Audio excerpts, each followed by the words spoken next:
الله الرحمن الرحيم. الحمد لله والصلاة والسلام على سيدنا محمد وعلى آله وأصحابه أجمعين. الحمد لله والصلاة والسلام على سيدنا محمد وعلى آله وأصحابه أجمعين. أما بعد، فأعوذ بالله من الشيطان الرجيم. بسم الله الرحمن الرحيم. اهدنا الصراط المستقيم صراط الذين أنعمت عليهم صدق الله العظيم. اللهم صل على سيدنا محمد وعلى آل سيدنا محمد وبارك وسلم. اللهم صل على سيدنا محمد وعلى آل سيدنا محمد وبارك وسلم. میرے معزز مسلمان بزرگوں، عزیز بھائیوں اور امت مسلمہ کی مقدس ماں اور بہنوں، الحمدللہ رمضان کی مقدس گھڑیاں اللہ نے ایمان، صحت، نیکیوں کے ساتھ عطا فرمائی.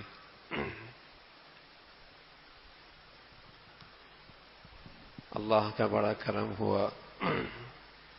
ایمان، ہدایت کی زندگی کو غذا ملی، صحت ملی.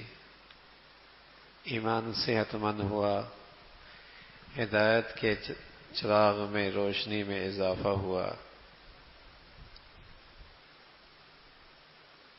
بصیرت نصیب ہوئی، سمجھ نصیب ہوئی، تقوی کا نور ملا. ہر شخص نے اپنے اپنے استطاعت کے مطابق رمضان سے کمائی کی.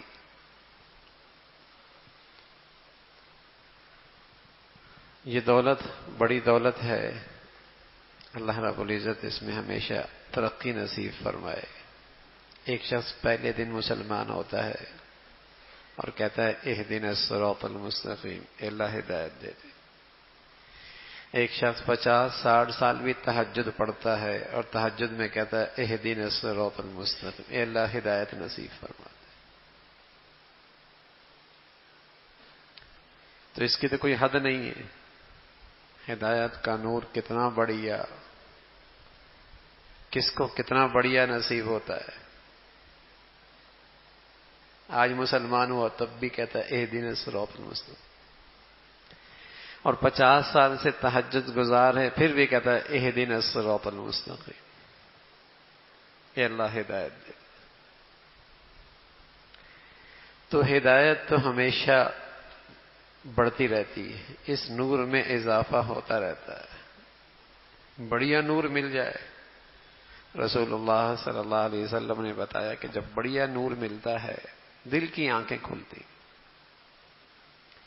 اور اللہ کریم بصیرت نصیب فرما دیتے ہیں. آدمی روشن ضمیر بنتا ہے، آدمی روشن ضمیر بنتا ہے، دور اندیش بنتا ہے، بصیرت کی آنکھیں ملتی ہیں. فرمایا اس کی نشانی کیا ہے؟ فرمایا اس کی نشانی یہ ہے التجافی عن دار الغرور والانابۃ الی دار الخلود والاستعداد للموت قبل النزول. اس کی نشانی یہ ہے کہ اس دھوکے کے گھر کی حقیقت سامنے آ جاتی ہے کہ یہ رہنے کی جگہ نہیں ہے اور نہ یہاں کوئی رہا ہے. غریب، امیر، بیمار، صحت، جوان، بوڑھا، سب یہاں سے روانہ ہو رہا ہے. اس کی حقیقت سامنے آ جاتی ہے. جب ہدایت کا بڑھیا نور ملتا ہے، اس دھوکے کے گھر کی حقیقت سامنے آ جاتی ہے. دل نہیں لگاتا اس سے دل نہیں لگاتا، اس کو زیادہ اہمیت نہیں دیتا، اس کے دل میں زیادہ وقت عظمت نہیں رہتی. التجافی عن دار الغرور والانابۃ الی دار الخلود، اور جہاں جانا ہے اس کی فکر بڑھ جاتی ہے. سمجھدار آدمی کو جب کرائے پہ رہتا ہو اور مالک مکان اسے نوٹس بھیج دے گھر خالی کرنا ہے، تو اس کا اپنا گھر بن رہا ہو تو بتائیے نا، فکر بڑھتی ہی نہیں بڑھتی. اپنے گھر کی فکر اور بڑھ جاتی ہے. مالک مکان نے نوٹس بھیج دیا یہ گھر خالی کرنا ہے. سبحان اللہ. جب ایمان کا نور ملتا ہے، ہدایت کی روشنی ملتی ہے، دل کی آنکھیں کھلتی ہیں، تو سمجھ میں آ جاتا ہے کہ ابا چلا گیا، نانا چلا گیا، دادا چلا گیا، اس مالک کی دنیا نے نوٹس بھیج دیا ہے، تم نے بھی یہ گھر خالی کرنا ہے۔ ہوش آ جاتا ہے کہ اتنے چلے گئے، یہ سب نوٹس ہی تو تھے کہ تم نے بھی روانہ ہونا ہے۔ مالک دنیا نے نوٹس بھیج دیا ہے، گھر خالی کرنا ہے، تو اپنے گھر کی فکر بڑھ جاتی ہے۔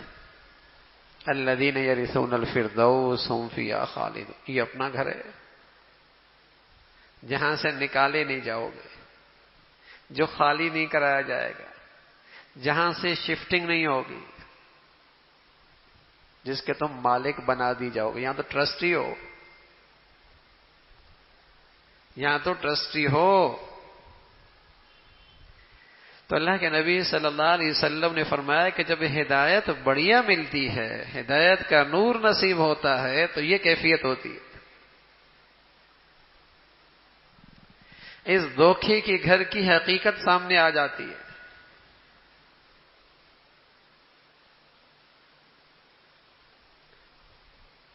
وہ زندگی، صلاحیتیں، اولادوں کو اس دنیا پہ نہیں قربان کرتا، وہ اپنی زندگی، صلاحیتیں، جوانیاں اپنی اولادوں کو اس دنیا پہ نہیں قربان کرتا۔ سمجھ میں آ جاتی ہے گھر کوئی اور ہے، جانا کہیں اور ہے، یہ سمجھ آ جاتی ہے۔ وَالْإِنَابَةُ إِلَىٰ دَارِ الْخُلُودِ وَالْإِسْتِعْدَادُ لِلْمَوْتِ قَبْلَ نُزُولِهِ، اور جانے سے پہلے اس کی تیاری شروع کر دیتا ہے، تاکہ جاتے وقت پریشانی زیادہ نہ ہو۔ سمیٹ لیتا ہے، اپنی چیزوں کو سمیٹ کے رکھتا ہے۔ یہ ہدایت کا نور ہے، یہ ہدایت کا نور ہے۔ تو بڑے خوش نصیب ہوتے ہیں وہ مسلمان جنہیں رمضان کے گھڑیوں میں یہ نور نصیب ہو جائے، آنکھیں کھل جائیں، بصیرت مل جائے، روشن ضمیر ہو جائے، اس دنیا کی زندگی اور آخرت کی حقیقی زندگی، اس کی حقیقت سامنے آ جائے۔ تو یہ نور بڑھتا رہتا ہے، گھٹتا بھی ہے، گھٹتا بھی ہے۔ ایسا نہیں کہ ایک مرتبہ آنکھوں کی بینائی مل گئی تو اس میں موتیا نہیں آتا، یہ بینائی خراب نہیں ہوتی، نا ایسا نہیں ہوتا۔ دل کی آنکھیں کھل جائیں تو اس پہ زنگ بھی آ جاتا ہے، موتیا بھی آ جاتا ہے، اور جب موتیا آتا ہے تو پھر دور کی چیز نظر نہیں آنے لگتی، پھر دور کی چیز پھر نظر نہیں آتی،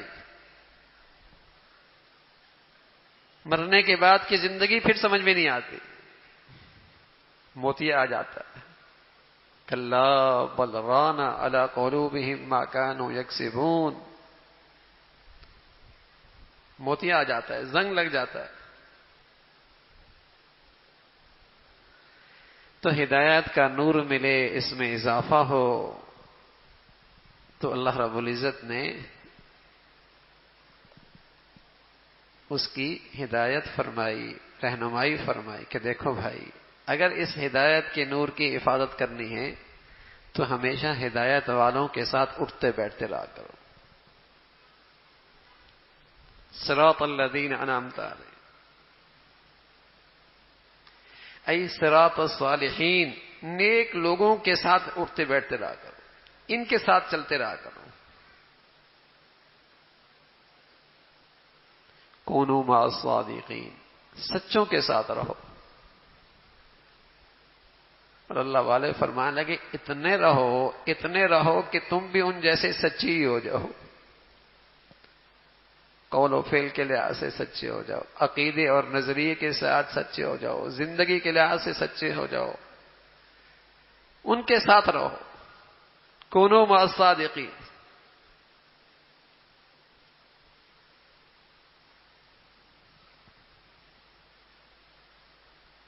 صحبت اچھی ہو جائے، نیکوں کے ساتھ اٹھنا بیٹھ۔ حکیم الامت تھانوی رحمۃ اللہ علیہ کا ایک نوجوان آیا، نماز نہیں پڑھتا تھا۔ حضرت فرمانے لگے بھائی نماز نہیں پڑھتے، تو کہنے لگے حضرت مجھے تو کس کے لیے نماز پڑھوں، مجھے تو خدا کے وجود ہی پہ شک ہے، نماز کس کے لیے پڑھوں؟ حضرت فرمانے لگے مجھے سخت صدمہ ہوا، تکلیف ہوئی۔ تھوڑی دیر میں دیکھا کہ اس نوجوان کی آنکھیں نم ہونے لگی، اور پھر کہنے لگا اس کا سارا وبال میرے ماں باپ کی گردن پر ہوگا، اس لیے کہ انہوں نے مجھے تعلیم ہی ایسے ماحول میں دی، انہوں نے مجھے تعلیم ہی ایسے ماحول میں دی۔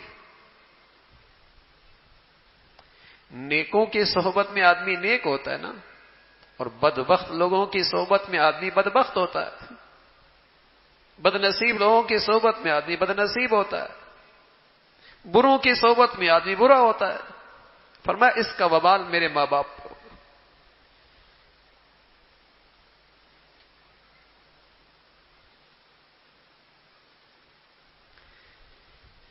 کہاں بھیج رہے ہیں؟ صحبت کیسی دی، کیسے ماحول میں ڈالا، صحبت کیسی ہے؟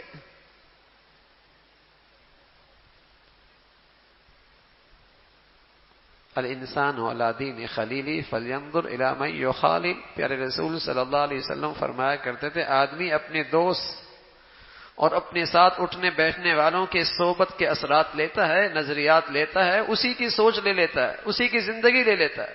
دیکھو کس کے ساتھ اٹھتے بیٹھتے ہو،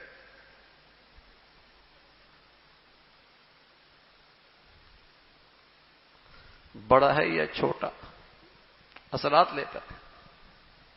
گدھا ہونا نمک کے کان میں گر جائے، کچھ عرصے کے بعد وہ بھی نمک ہو جاتا ہے، وہ بھی نمک ہو جاتا ہے، اس کا اتنا اثر ہوتا ہے۔ انسان بروں کے ساتھ اٹھتا بیٹھتا ہے، برا ہی ہو کے رہ جاتا ہے، چاہے اس کے گھرانے کے لوگ بڑے شرفاء میں سے ہیں، بڑے اچھے لوگ ہیں، نیک صالح ہیں، لیکن جب بچے اور بچیوں کی صحبت غلط ہو گئی، سوچ ہی غلط ہو گئی،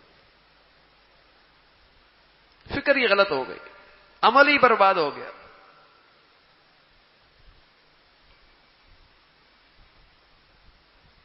ہدایت کیسے بچے گی؟ ہدایت کا نور کیسے محفوظ ہوگا؟ ہدایت کیسے ملے گی؟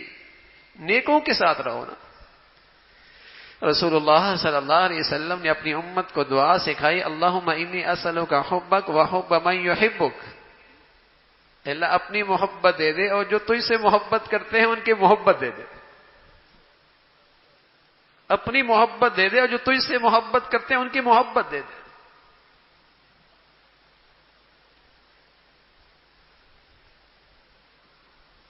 اللہ کی محبت کے لیے بھی اللہ کے نیک لوگوں سے محبت ضروری ہے نا۔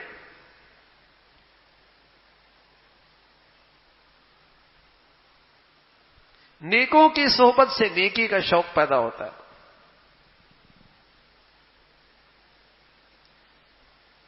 ماحول کیسا دیا ہے، ماحول کیسے ماحول میں اٹھتا بیٹھتا ہے۔ بیٹے نے سی اے کر لیا، انجینئر بن گیا، ڈاکٹر ہو گیا، بچی نے بھی بہت کچھ یونیورسٹی میں پڑھ لیا، بچپن سے 3 سال کی عمر میں ماں باپ نے بھیجنا شروع کر دیا، سب کچھ کر دیا۔ کیسے ماحول میں بھیجا میاں؟ سب کچھ تو بنا دیا، نمازی بھی بنایا نہیں بنایا، حیادار بھی بنایا نہیں بنایا، انجینئر بنا دیا، سی اے کرا دیا، ڈگریاں لے لی، سب کچھ لے لیا۔ کس کے اہتمام سے ہوا؟ ماں باپ کے اہتمام سے ہوا۔ تو اس ماں باپ کو یہ احساس نہیں کہ اللہ نے کیا کہا ہے، اللہ کے رسول نے کیا کہا ہے کہ تم اپنے بچوں کو ایسا ماحول دو کہ وہ نمازی بھی بنے، تمہاری اولاد حیادار بھی بنے، اس میں حیا اور غیرت اور ایمان بھی ہو۔ اس ماں باپ کو اولاد کے معاملے میں اللہ اور اللہ کے رسول کا لحاظ نہیں، تو ایک وقت آئے گا اس اولاد کے دل میں ماں باپ کا لحاظ بھی نہیں رہے گا۔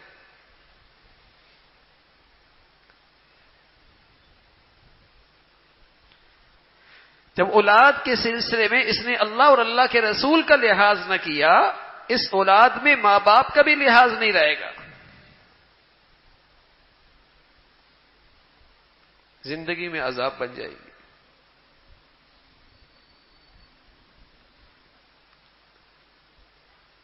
کس ماحول میں بھیجتے ہیں؟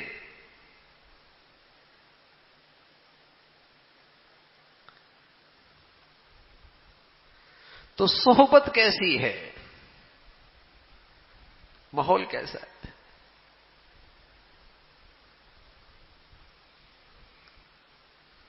حکیم علومہ تھانوی رحمۃ اللہ علیہ فرمایا کرتے تھے، نیک صحبت اور نیکوں کے ساتھ تعلق، فرمایا کرتے تھے فرض عین ہے،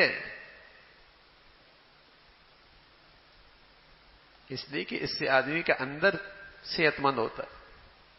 جسم بیمار ہو، لوگ علاج تو بہت ضروری سمجھتے ہیں، حالانکہ وہ علاج سنت موقدہ ہے، لیکن باطن خراب ہو جائے، باطن گندا ہو جائے، وہاں ایمان کا چراغ بجھنے لگے، وہاں دنیا پرستی، حسد، کینہ، بغض آ جائے، تو یہ علاج تو فرض ہے۔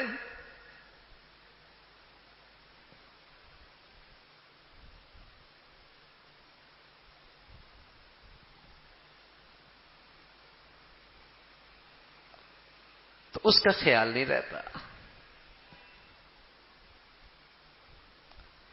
تو نیکوں کی صحبت، اور سبحان اللہ مفسرین نے لکھا، اللہ میاں نے کہا ہے کونوا مع الصادقین، سچوں کے ساتھ رہو۔ قیامت کی آخری گھڑی تک قرآن رہے گا، اور یہ حکم بھی رہے گا سچوں کے ساتھ رہو۔ تو ایسا تو نہیں ہو سکتا کوئی ایسا زمانہ آ جائے کہ قرآن پہ عمل کرنا محال ہو، اور قرآن پھر بھی کہہ رہا ہے کہ عمل کرو۔ ایسا تو نہیں ہو سکتا کوئی ایسا زمانہ بھی آئے کہ قرآن پہ عمل کرنا محال ہو، اور قرآن پھر بھی کہے عمل کرو، اور کہے سچوں کے ساتھ رہو، اور دنیا میں سچے ہوں ہی نہیں۔ فرمایا ایسا نہیں ہو، ہر دور میں سچے رہیں گے، تلاش کرنے سے مل جائیں گے۔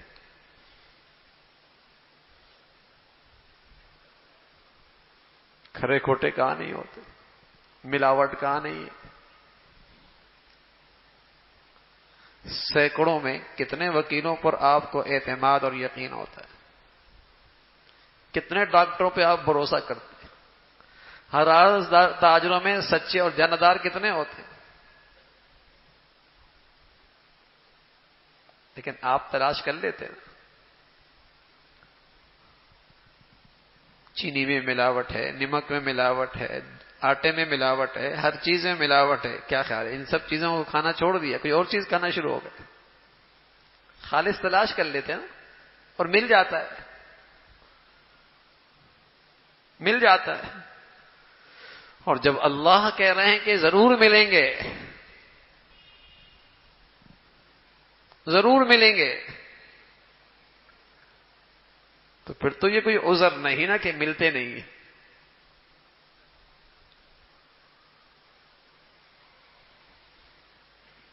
پھر تو کوئی عذر نہیں ہے کہ ملتے نہیں ہیں۔ تو ایمان بچانا ہے، ہدایت کا نور کی حفاظت کرنی ہے، تو اس صحبت کو اٹھاؤ۔ اپنے بچوں کو یہ صحبت دو، اپنے گھر کے عورتوں کو یہ صحبت دو، مردوں کو یہ صحبت دو۔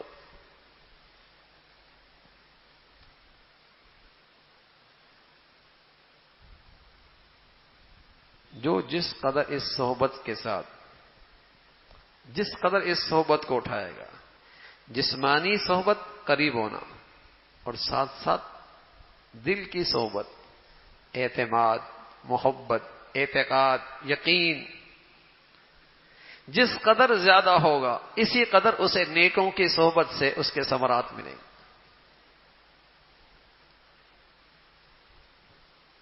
جسم اور دل دونوں سے صحبت اٹھائے، دل میں محبت ہو، عقیدت ہو، احترام ہو، عظمت ہو،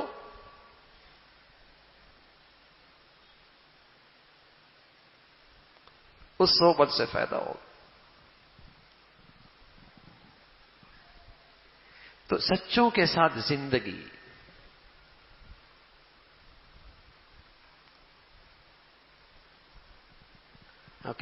شیخ رحمۃ اللہ علیہ فرمایا کرتے تھے مسلمان ایک بڑا وقت گھر میں گزارتا ہے، بڑا وقت اس کی بچے، اس کی عورتیں، ایک بڑا وقت گزارتا. تو فرمایا مرد مسجدوں کو ماحول دیں، عورتیں گھر کا ایسا ماحول بنائیں کہ اس گھر کے اندر نیکی کی آبیاری ہو، نیکی کی حفاظت ہو، ایمان میں اس گھر میں ترقی ہو. اس گھر کا ماحول بھی اچھی صحبت کا بنائیں. آپ علیہ الصلوۃ والسلام سے عرض کیا گیا رسول اللہ فتنے ہی فتنے ہیں، بچاؤ کیا صورت ہے؟ تو فرمایا ایک تو زبان کو قابو میں رکھو، بڑا فتنہ ہے یہ، تجزیے کرتی ہے، تبصرے کرتی ہے، تنقید کرتی ہے، برائیاں کرتی ہے. زبان کو قابو میں رکھو.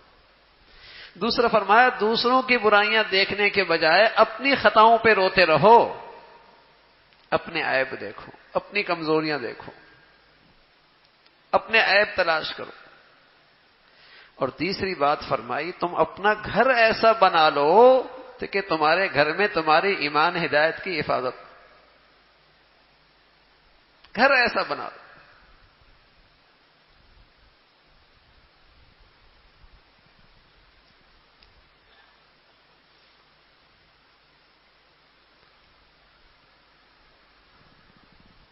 شاہ عبدالحق رحمۃ اللہ علیہ نے چند باتیں بتائیں کہ اگر ان چیزوں پہ عمل ہو جائے نا، فرض فرمایا کرتے تھے ساری نیکیوں کا دروازہ کھل جائے گا اور برائیوں کا سلسلہ ختم ہو جائے گا. 3 چیزیں بتائیں، فرمایا کم از کم ان سے بچ جاؤ.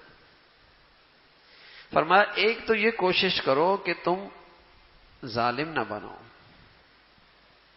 کسی پہ ظلم نہ کرو، زبان سے، ہاتھ سے، زبان سے، ہاتھ سے، جانی مالی عزت آبرو کے لحاظ سے کسی پہ ظلم نہ کرو. یعنی کم از کم تمہارا درجے کا اتنا اخلاق ہو کہ تمہاری ذات سے کسی کے ساتھ نا انصافی اور زیادتی نہ ہو، یہ ظلم نہ کرو. گھر میں، باہر، اپنوں میں، بیگانوں میں، بازار میں، معاملات میں، معاشرت میں کم از کم ظلم نہ کرو کسی پہ. جب آدمی اخلاق سے گرتا ہے تو وہ ظالم بنتا ہے. آخری درجے کا اخلاق یہ ہے کہ میری ذات سے کسی کو تکلیف اور کسی کے ساتھ ناانصافی نہ ہو، یہ آخری درجے کا اخلاق ہے. فرماتے کہ ظلم نہ کرو. دوسری بات فرماتے کہ اپنے آپ کو حرام سے اور مشتبہ مال سے بچاؤ. حرام سے اور مشتبہ مال سے بچاؤ. حرام نہ کھاؤ، حرام نہ کماؤ، حرام نہ لو، اور مشتبہ مال سے اپنے بچوں کو، اپنے گھر والوں کو بچاؤ، حرام نہ کھاؤ. اور تیسری بات فرماتے کسی غیر مرد سے، کوئی عورت یا کوئی مرد غیر عورت سے تعلق نہ رکھے. ان کی خاطر بناؤ سنگھار، ان کے لیے انداز کا لہجے کی نرمی، ان کی خاطر یعنی کوئی ایسا دلی تعلق. فرما اتنا بڑا فتنہ ہے، اتنا بڑا فتنہ ہے کہ اس پہ آنے والے مصائب اور آنے والے بربادیاں احاطہ تحریر سے باہر ہیں.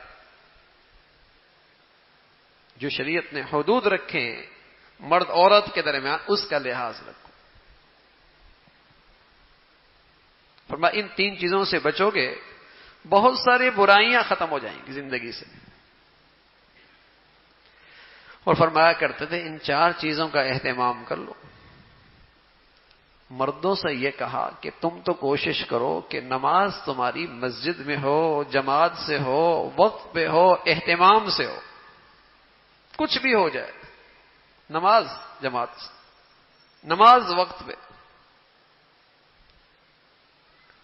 یہ ادنا درجے کی اچھی صحبت ہے کہ 5 وقت میں جب مسلمان اللہ کے گھر میں آتا ہے اسے کتنے نیک لوگوں کی صحبت مل جاتی ہے، فرشتوں کی صحبت مل جاتی ہے، اللہ کے گھر میں آنا نصیب ہو جاتا ہے. یہ ادنا درجے کی اچھی صحبت. کچھ بھی ہو جائے نماز باجماعت، نماز بڑھیا، نماز اچھی. اور اللہ نے بتایا ہے کہ اس نیکی کے آنے سے بہت ساری برائیاں زندگی سے نکل جاتی ہیں.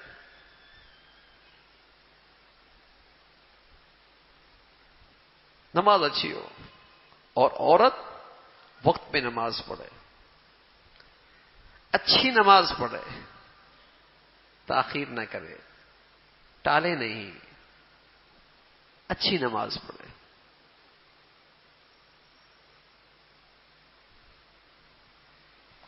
دنیا کی ہر چیز جب اچھا سیزن لگتا ہے تو اچھی ہو جاتی، اچھا کاروباری سیزن لگتا ہے تو ہر چیز اچھی ہو جاتی، لوگوں کے گھر اچھے ہو جاتے ہیں، لوگوں کی گاڑی اچھی ہو جاتی ہے، لوگوں کی سوسائٹیاں بدل جاتی ہیں، لوگوں کے فنکشن بدل جاتے ہیں، لوگوں کے بچوں کے اسکول بدل جاتے ہیں، اچھے کاروباری سیزن لگتے ہیں تو ہر چیز بدل جاتی ہے. تو مسلمان کا جب رمضان کا ایمانی سیزن اچھا لگتا ہے تو اس کی نماز بھی بہت اچھی ہو جاتی ہے،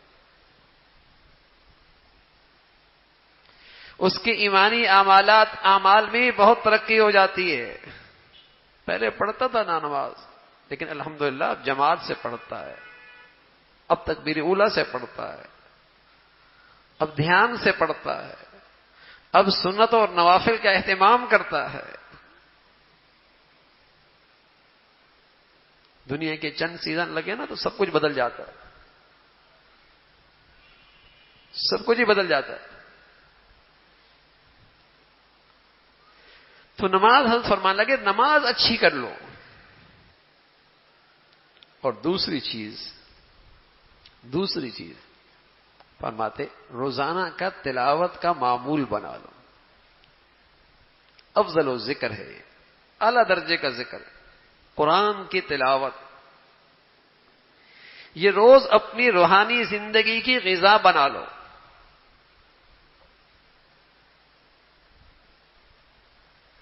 ہمارے یہاں ایک بچہ تھے رمضان میں اعتکاف بیٹھا تو اس نے مجھے بتایا، ناظرہ خاں تھا، ناظرہ پڑھنے والا، کہنے لگا میں نے 8 قرآن ختم کیے، یعنی 3.5 دنوں میں 1 قرآن. ناظرہ پڑھنے والا.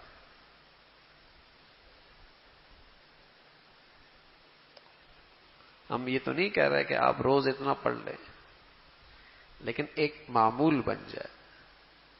3 سپارے بھی نہیں کہہ رہے، سپارہ بھی نہیں کہہ رہے، آدھا بھی نہیں کہہ رہے، پاؤں سے شروع کر دیں، پاؤں سے شروع کر دیں. کچھ بھی ہو جائے تلاوت قرآن کے معمول میں ناغہ نہیں ہوگا. فجر سے پہلے نصیب ہو جائے بہت مبارک، فجر کے بعد بہت بڑھیا وقت. نہیں پڑھ سکے رات سونے سے پہلے اپنا معمول مکمل کرنا.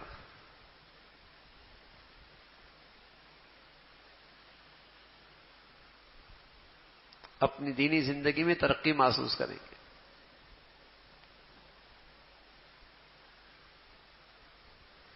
رمضان کی کمائی انشاءاللہ محفوظ بھی رہے گی، ترقی بھی ہوگی.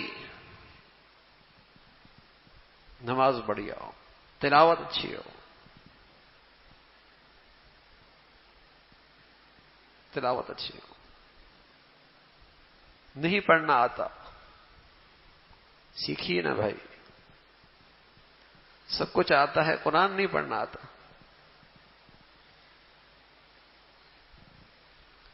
ہوشیار اتنے ہیں، ذہن اتنے ہیں، پوری گاڑی کھل جائے پھر جوڑ دے. گاڑی میں دکان میں ہزاروں چیزیں پڑی ہیں، مانگنے والا طلب کرتا ہے فوراً ہاتھ وہیں جاتا ہے. اتنا ذہین ہے.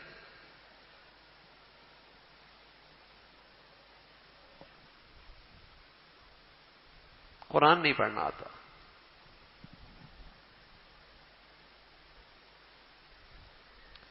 تو میرے عزیزو قرآن سیکھیے، قرآن کا اپنی زندگی کا معمول لائیے، اپنی عورتوں سے بھی کہیے، اپنی بچیوں کو بھی معمول دیجیے. ہم اپنے بچوں پہ ظلم نہ کریں. بہت اچھا، آپ ڈاکٹر بنائیں، انجینئر بنائیں، سائنسدان بنائیں، تاجر بنائیں، سب کچھ خدا کے لیے، اللہ کے نیک بندہ بنائیں، مسلمان تو بنائیں، نمازی تو بنائیں. یہ ظلم نہ ڈھائیں کہ سب کچھ بنا دیا نمازی نہ بنایا،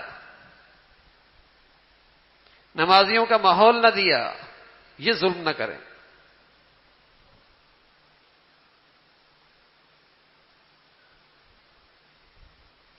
تو گھر کا ایسا ماحول ہو کہ آپ کے گھر میں نماز چھوڑنا مشکل ہو جائے، آپ کے گھر میں تلاوت چھوڑنا مشکل ہو جائے. اچھی صحبت دیں اپنے گھر میں، وہاں گناہ کرنا مشکل ہو جائے.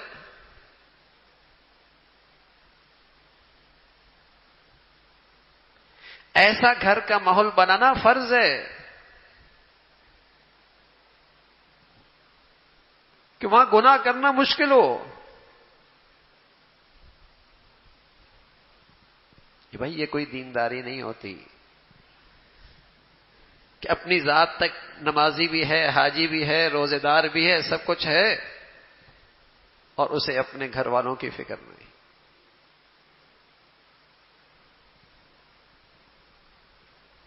یہ کوئی دینداری نہیں ہے، یہ کوئی دینداری نہیں ہے.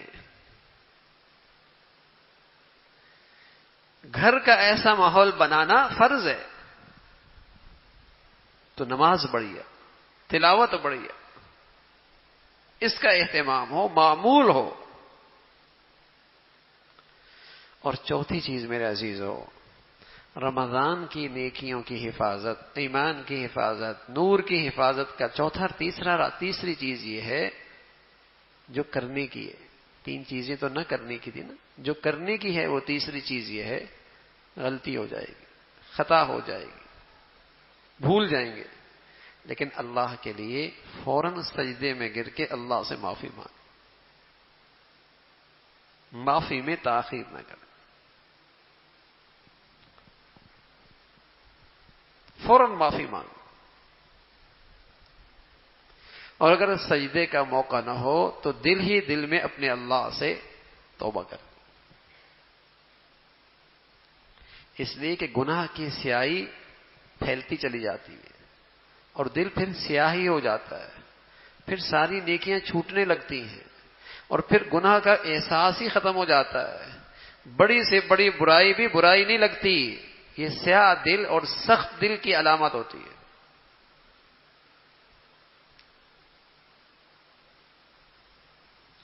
یہ فجر چھوٹ گئی، نماز تہجد، رمضان میں تو تہجد بھی ہو رہے تھے.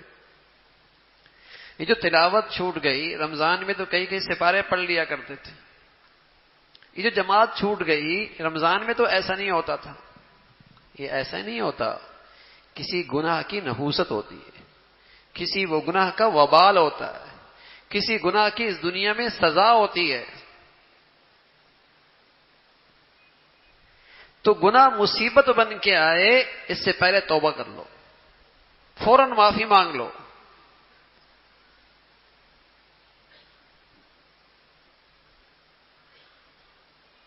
جسم پر کوئی بوجھ گر جائے تو اس کے نیچے سے اٹھنا مشکل ہوتا ہے. تو جب روح پر گناہوں کا بوجھ ہوتا ہے، صبح آنکھ کھلی ہوتی ہے، نماز کے لیے نہیں کھڑا ہو سکتا.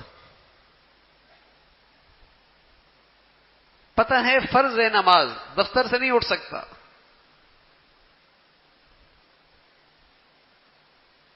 خوشی کا ماحول ہے، شادی ہے، پتہ ہے نماز فرض ہے، اذان ہو گئی، نہیں کھڑا ہو سکتا. روح پہ گناہوں کا بوجھ ہے، کھڑا ہی نہیں ہو سکتا، چل ہی نہیں سکتا. تو اسے یہ عذاب نہ بننے دیں، اس گناہ کو یہ عذاب نہ بننے دیں. فوراً معافی مانگیں، فوراً توبہ کر لے. تاخیر کر لی خطرہ ہے کوئی بڑا وبال لے کے آئے گا، یہ گناہ کوئی بڑی مصیبت لے کے آئے گا. اس لیے کہ ایک گناہ کے بعد دوسرا گناہ اس پہلے گناہ کی سزا ہے. اور ایک گناہ کے بعد بڑا گناہ پہلے گناہ کی بڑی سزا ہے. جیسے نیکی کے بعد اللہ اس سے اچھی نیکی کی توفیق دے رہا ہے تو یہ پہلی نیکی کا انعام ہے، نقد انعام ہے.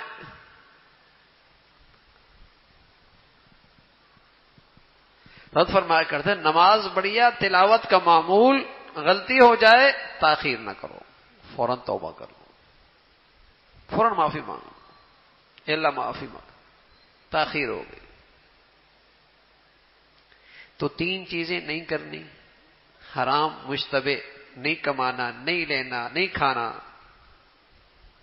ظلم نہیں میری زبان سے، میرے ہاتھ سے، میرے ذات سے، کسی کا ظلم جسمانی، مالی، معاشرتی معاملات میں ظلم نہیں، اور کسی سے حرام تعلق نہیں.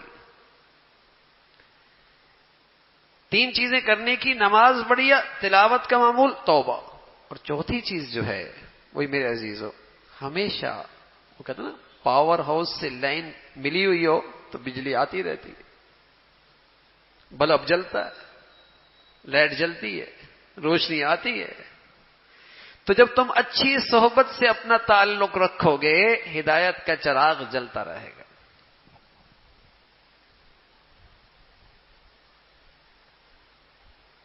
اگر یہ تعلق کٹا ہاں پھر مصیبت ہو جائے گی.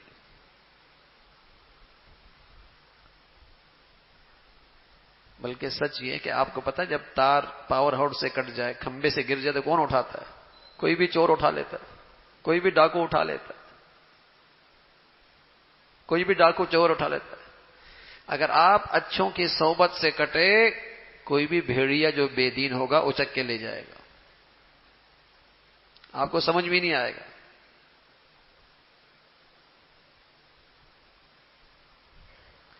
تو یہ نیک لوگوں کی صحبت، نیکوں کے ساتھ اٹھنا بیٹھنا، نیکوں کی محبت، یہ قلعہ ہے، حفاظت ہوتی ہے، آدمی محفوظ رہتا ہے.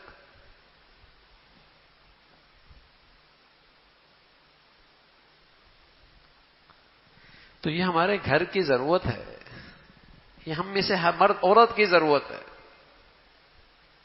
ہم یہ صحبت دیں. اس لیے جب آپ اپنے اولاد کے لیے فیصلے کرتے ہیں تو یہ ضرور دیکھا کریں کہ انہیں کیسی صحبت مل رہی ہے. ان کا ذہن کچا ہوتا ہے، ان کا دماغ کچا ہوتا ہے، ان کی معلومات دین کے لحاظ سے صفر ہوتی ہیں، اور آپ نے اسے بے دینی کی صحبت دے دی. پھر ایک وقت آتا ہے ماں باپ سر پیٹتے ہیں کہ بچہ مسلمان نہیں رہا، یہ تو عجیب عجیب باتیں کر رہا ہے، یہ تو کہتا ہے اللہ کے بارے میں شک ہے، مجھے تو قرآن کے بارے میں اعتماد نہیں رہا. الیاذ باللہ، الیاذ باللہ. یہ ظلم کس نے کیا؟ یہ زیادتی کس نے کی؟ بڑوں نے کی، بڑوں نے کی. صرف معاشرے کے اسٹیٹس کو سامنے رکھتی ہوئی ہے اپنے بچوں کو اس ماحول میں پھینک دیا. صرف معاشرے اور سوسائٹی کے اسٹیٹس کو سامنے رکھتے ہوئے بے دین ماحول میں اپنی اولاد کو پھینک دیا.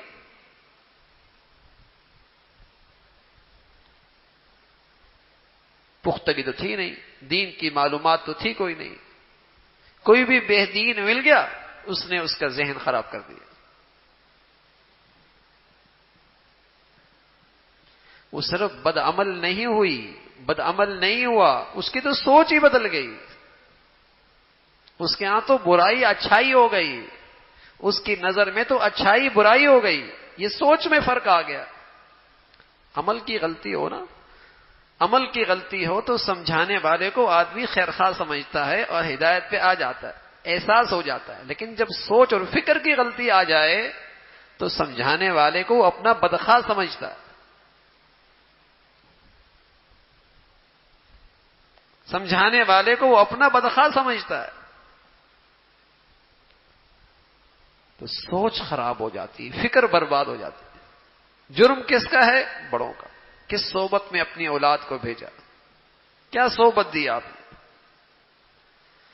اللہ کا یہ حکم نظر انداز کیا، کونوا مع الصادقین، سچوں کے ساتھ رہو، جن کا عقیدہ، جن کا نظریہ، جن کی سوچ، جن کا عمل، جن کا کردار، جن کی زندگی سچی ہے، ان کے ساتھ رہو. حضور علیہ الصلوۃ والسلام سے پوچھا کہ یا رسول اللہ کن لوگوں کا اٹھے بیٹھے؟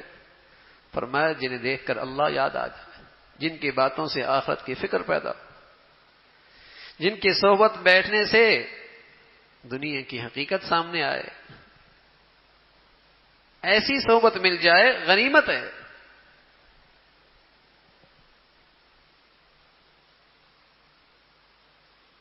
لیکن یہ دوا غذا مسلسل کھانے کی ضرورت ہے، مسلسل لینے کی ضرورت ہے۔ اچھے اچھے لوگ، اچھے اچھے گھرانوں کے بچی بچیاں، صحبت غلط ہو گئی، ماحول غلط ہو گیا۔ اب یقین جانیں جب ایک گھر سے اماں اور بیٹی نکلتی ہے تو لگتا ہی نہیں دونوں ایک گھر کے لوگ ہیں، دونوں کی زندگی میں اتنے فاصلے۔ ایک ہی گھر سے باپ اور جوان بیٹا نکلتا ہے، دونوں کی زندگی میں اتنے فاصلے، لگتا ہی نہیں دونوں ایک گھر کے افراد ہیں، اس لیے کہ ان کی صحبت کچھ اور رہی، ان کی صحبت کچھ اور ہے، دونوں پہ صحبت کا رنگ ہے۔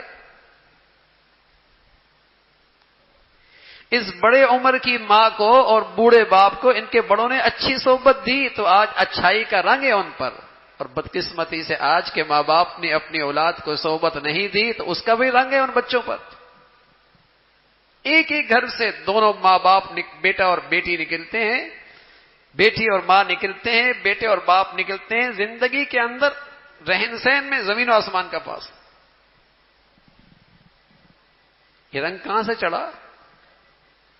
اس ماحول نے دیا جس ماحول میں وہ بیچاری جاتی، جس ماحول میں اس کے باپ نے اس بیٹے کو بھیجا ہے۔ ان کو بڑوں نے اچھی صحبت دی، اس کا رنگ آج تک موجود ہے، اور انہوں نے اپنی اولاد کو وہ صحبت نہیں دی، اس کا رنگ بھی دیکھ رہے ہیں کیا حال ہے، کیا اثر ہے اس کا۔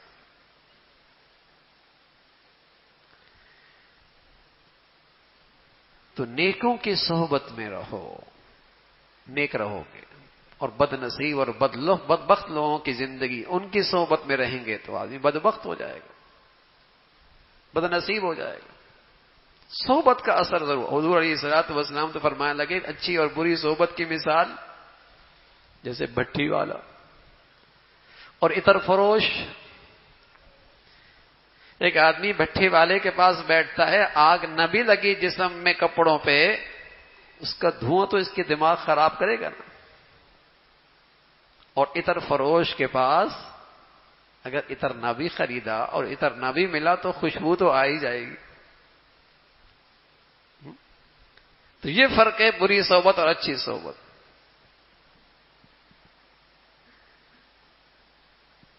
تو اچھی صحبت میں بیٹھنے سے کم از کم درجہ، حکیم الامت تھانوی رحمۃ اللہ علیہ فرمایا کہ کم از کم درجے کا فائدہ یہ ہے، اگر سے اصلاح کامل نہ بھی ہوئی اتنی دولت ضرور ملے گی، اپنی زندگی کی کمزوریاں اور عیب نظر آنے لگ جائیں گے،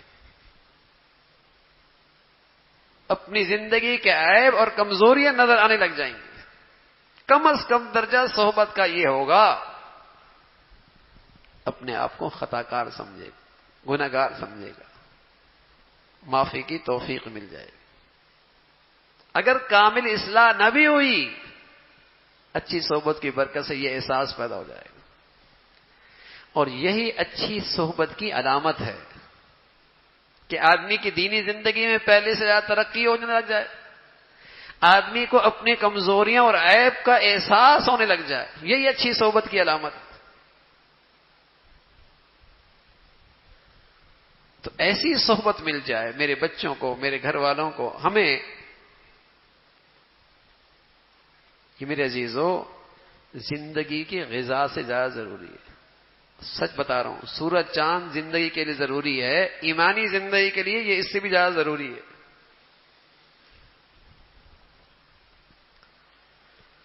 ورنہ تو یہ صحبت سے جب آدمی دور ہوتا ہے تو جس درجے کی زندگی گزار رہا ہوتا ہے بڑا مطمئن ہوتا ہے، بڑا مطمئن ہوتا، اسے احساس ہی نہیں ہوتا، اسے احساس ہی نہیں ہوتا۔ تو اللہ کا ایک بڑا حکم ہے، نیکوں کی صحبت میں رہو، اچھی صحبت اختیار کرو، اللہ سے دعا کیا کریں اللہ اپنی محبت دے دے، جو تجھ سے محبت کرتے ہیں ان کی محبت بھی دے دے، ان کا احترام، ان کی عقیدت بھی نصیب فرما دے، ان کی عظمت نصیب فرما دے۔ ہاں، یہ بھی دعا کیا کریں اللہ سے۔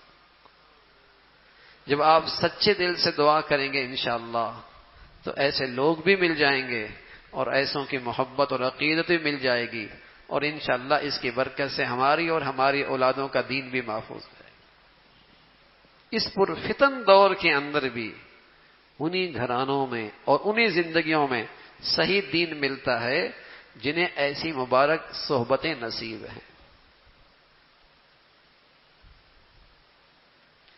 جن کے گھروں میں ایسی مبارک صحبتوں کی اہمیت ہے، انہی کے گھروں میں فتنوں سے ان کے گھر محفوظ ہیں، اس پرفتن دور کے اندر بھی۔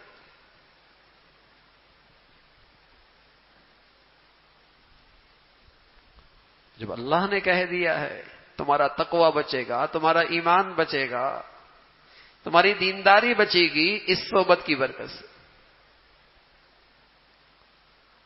تو اللہ رب العزت بھائی ہمیں نیکوں سے محبت نصیب فرمائے، نیکوں کی صحبت نصیب فرمائے، نیکوں کے ساتھ جینا مرنا نصیب فرمائے۔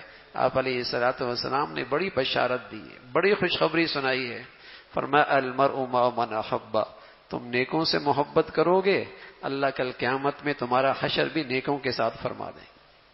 جس سے محبت کی اسی کی طرف اٹھائے جاؤ گے، جس سے محبت کی اسی کی طرف اٹھائے جاؤ گے۔ نیکوں سے محبت ہے، نیکی سے محبت ہے، اللہ والوں سے محبت ہے، انشاءاللہ ہمارا حشر بھی انہی کے ساتھ ہوگا۔ احب الصالحین ولست منهم لعل اللہ یرزقنی صلاحا، اے اللہ میں نیکوں سے محبت کرتا ہوں، اگرچہ میں ان جیسا نہیں ہوں لیکن امید ہے اللہ یہ دولت مجھے بھی نصیب فرما۔ اللہ نیکوں سے محبت کرتا ہوں نہیں ایسا، لیکن اللہ کی رحمت سے امید رکھتا ہوں یہ دولت مجھے بھی مل جائے۔ تو اللہ سے یہ دعا کرتے رہیں، اللہ ہم سب کو اس کی توفیق نصیب فرمائے۔ اللہم لک الحمد کلہ ولک الشکر کلہ، اللہم لک الحمد کلہ ولک الشکر کلہ۔ اللہم صلی علی سیدنا محمد النبی الأمی وعلی آلہ واصحابہ وسلم۔ لا الہ الا اللہ الحلیم الکریم، سبحان اللہ رب العرش العظیم۔ نسألك موجبات رحمتك وعزائم مغفرتك والغنيمة من كل بر والسلامة من كل إثم. اللهم لا تدع لنا ذنبا إلا غفرته ولا هما إلا فرجته ولا حاجة هي لك رضا إلا قضيتها يا أرحم الراحمين. يا حي يا قيوم برحمتك نستغيث، أصلح لنا شأننا كله ولا تكلنا إلى أنفسنا طرفة عين. اللهم إنا نسألك حبك وحب من يحبك، اللهم إنا نسألك حبك وحب من يحبك والعمل الذي يبلغنا حبك یا ارحم الراحمین۔ ہمارا کہا سنا اپنی بارگاہ میں قبول فرما لے، اے مولا کریم اپنے فضل سے ہم سب کا کہا سنا اپنی بارگاہ میں قبول فرما لے، ہمیں مخلص بنا دے، اخلاص نصیب فرما دے، اپنی رضا نصیب فرما دے، اپنی رضا والی زندگی نصیب فرما دے، ہمیشہ اپنی ناراضگی سے محفوظ فرما، اپنے عذاب سے پکڑ سے محفوظ فرما، نعمتوں دینے کے بعد محرومی سے محفوظ فرما، مولا ایمان ہدایت کے ماحول کے بعد محرومی سے محفوظ فرما، ہماری کمزوریوں کو اپنی رحمت سے معاف فرما، درگزر کا معاملہ فرما، ہمیں شریروں کے حوالے نہ فرما، ہمیں ظالموں کے حوالے نہ فرما، ہمیں نفس اور شیطان کے حوالے نہ فرما۔ اے مولا کریم قدم قدم پہ اپنی مدد اور نصرت فرما، اپنے پیاروں کی محبت عقیدت صحبت نصیب فرما، اپنے فضل سے بروں سے برائیوں سے محفوظ فرما، شر سے شریروں سے محفوظ فرما، بے دینی سے بے دینوں سے محفوظ فرما، گناہوں کی نحوستوں سے ہماری زندگی کو محفوظ فرما۔ اے مولا کریم اپنے فضل سے تمام حاضرین حاضرات کی، سامعین سامعات کی تمام جائز حاجات کو پورا فرما، مشکلات کو آسان فرما، پریشانیوں کو ختم فرما۔ مولا کریم اپنے بچے بچیوں کی تعلیم تربیت زندگی کے صحیح فیصلے کرنے کی توفیق نصیب فرما، ہماری اولادوں کو بری صحبت سے برے ماحولوں سے برے دوستوں سے محفوظ فرما، ہمارے بچے بچیوں میں مولا کریم نیکی کی عظمت عطا فرما، نیکوں سے محبت نصیب فرما، نیکوں کے ساتھ رہنا کی توفیق عطا فرما۔ اے مولا کریم اولاد کے سلسلے میں جتنے غلط فیصلے ہوئے اپنی رحمت سے معاف فرما۔ اے اللہ ہماری اولادوں کو ہمارے لیے وبال نہ بناؤ، فتنہ نہ بنا، آزمائش نہ بنا، فرما بردار بنا، اپنا بھی بنا، والدین کی آنکھوں کی ٹھنڈک بنا۔ ہمیں اپنی اولادوں کو ایمان کا ماحول دینے کی توفیق نصیب فرما۔ ہمیں اپنی اولادوں کو گھر کا ماحول نیکی والا دینا ہم سب کے لیے آسان فرما۔ حرام سے محفوظ فرما، اے اللہ حرام سے محفوظ فرما، حلال عطا فرما، برکت والا عطا فرما۔ اے مولا کریم مسلمانوں کے حال پہ رحم فرما، دنیا بھر کے مظلوم مسلمانوں کی مدد اور نصرت فرما، مسلمانوں میں اسلامی ایمانی وحدت پیدا فرما، ایمان اسلام پر باہمی اتفاق نصیب فرما۔ مسلمانوں میں جتنی نفرتوں کی شکلیں ہیں اے اللہ اہل اسلام کو اس فتنے سے محفوظ فرما، وطن عزیز کو اس فتنے سے محفوظ فرما۔ اے اللہ اپنے فضل سے مسلمانوں میں باہمی اتفاق نصیب فرما، جو ظالم مسلمانوں میں بے دینی کو فروغ دے رہے، نفرتوں کو فروغ دے رہے، ان کے شر سے مسلمانوں کو محفوظ فرما۔ اے مولا کریم اپنے فضل سے وطن عزیز کو امن اور سلامتی کا گہوارہ بنا، یا نیکی کی اور خیر کی اور تعمیر کی جتنی قوتیں ہیں انہیں غلبہ نصیب فرما، شر کی اور برائی کی اور بے حیائی کی جتنی طاقتیں ہیں انہیں نیست و نابود فرما۔ یا ارحم الراحمین ہمارے ملک کو امن اور سلامتی کا گہوارہ بنا، یہاں ایمان ہدایت کی فضاؤں کو عام فرما، دین کی خدمت کی جتنی شکلیں تیرے ہاں مقبول ہیں سبھی کی افادت فرما، کام کرنے والوں کی مدد اور نصرت فرما، انہیں اپنوں کی حماقت سے غیروں کی سازشوں سے محفوظ فرما، ہم سب کے حال پہ رحم فرما۔ اے مولا کریم ہم سب کے حال پہ رحم فرما، ساری امت مسلمہ کے حال پہ رحم فرما۔ وصلی اللہ علی سیدنا محمد وعلی آلہ واصحابہ اجمعین برحمتک یا